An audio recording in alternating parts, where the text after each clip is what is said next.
چې کله د الک او د جنۍ واده کیږي دا بزان سادهګان باندې جوړي بولاګان باندې جوړي چې د هیڅ نه دي خبر.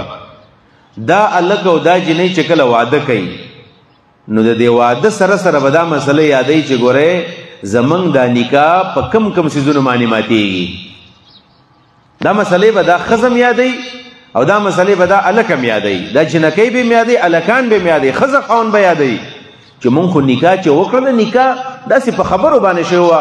زما مور یا زما پلار لاړل او د پلانې جنۍ تپوس یې وکړو او د هغې مور او پلار ویل بس ټیک د درم کړه او بیا د نکاح یو مجلس منعقد شو او په هغې کې وویلی شو چې جنۍ وایي چې ما ذات تا ته در وبخو الوکې ما دا ته قبوله کړلې، دغسې خبرې وشولې او په هغې کې ګواهان ناسو. مولانا صاحب خطبه وویله او نکاح وشوله. اوس چې څنګه په خبرو باندې دا نکاح جوړه شوله دقسې په خبرو باندې ماتېږي.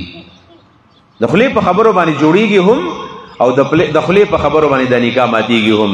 نو چې بیا د ښځې خاوند دا مسله معلومه وي چې ګورې زمونږ دا نکاح ګورې په څه باندې ماتېږي. دا خبره ما ځکه ضروري وکړله چې ما سره بېشماره کیسونه دي، بېشماره. یعنې زه به ووایم چې دا به د 100 نه زیات ما ته داسې کیسونه راغلي وي چې هغوی ما ته مسله بیان کړې ده، ما ولې جواب ورکړی دی چې ستاسو نکاح ماته شوې ده، تاسو د یو بل دپاره اوس حرام یئ، تاسو د یو بل سره ناسته ولاړه نشئ کولی او د هغې باوجود هغه زنانه د هغې خاوندانو په کورونو کې ناستې دي. بېشماره کیسونه داسې دي.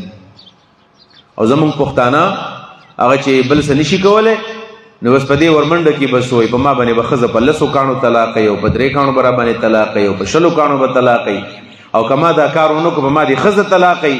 موږ روزانه خپلې ښځې طلاق کوو. روزانه یاد ساتئ ګورئ نوجوانان عام خصوصي واورئ او مسلمانان ورونه چې ګورئ د طلاق و تعلق د دغې ژبې سره دی. په دې ژبه چې د طلاق ورکړه بس ښځه لاړله.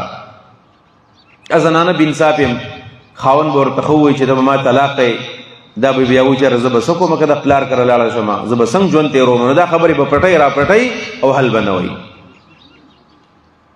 په دې تېرو ورځو کې داسې یو مسله راغلې و نو موږ پکې لاړو جرګه، ښځه او خاوند موږ بیل بیل واورېدل بیا هم یو ځای کړل. نو چې کله مخامخ شول او خبرې کله سختې شولې نو ښځې اول غلط بیاني کوله. په اخر کې وایي و دا خو چې زه را واده شوي یم ما ته په 2 درېیمه ورځ چې ما باندې طلاق کوي. مطلب دا چې دا کم بچي شوي و نو دا هم چې وي نو دا داسې د حلالې نکاح پیداور بیا نو موږ ته دا معلومه شوله مېل دا خو ستا بچي مستقبل نه دي. بیا ته وایي چې ما سره په 2 درېیمه ورځ باندې طلاق را کړي دي، ته خو په دې پخوا طلاقه شوې.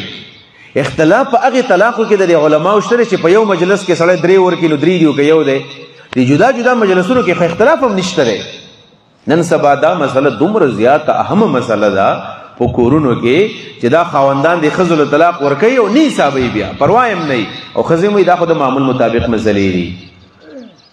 دا مسلې یادول دا ضروري دي. نبي علیه الصلاة والسلام ځکه فرمایي چې طلب العلم فریضة علی کل مسلم، د علم طلب په هر مسلمان باندې فرض دی.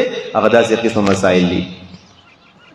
د دې سره سره هغه مسائل چې د هغې تعلق براه راست د ایمان سره دی چې دغه قسمه خبرې سړی وکړي، دغه قسمه کارونه سړی وکړي، د ایمان نه په دې باندې وځي. ایمان نه د ایمان حفاظت خو ضروري دی.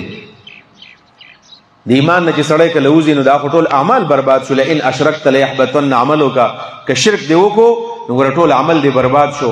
موږ په شرکیاتو کې اخته یو، شرکي خبرې، شرکي کارونه.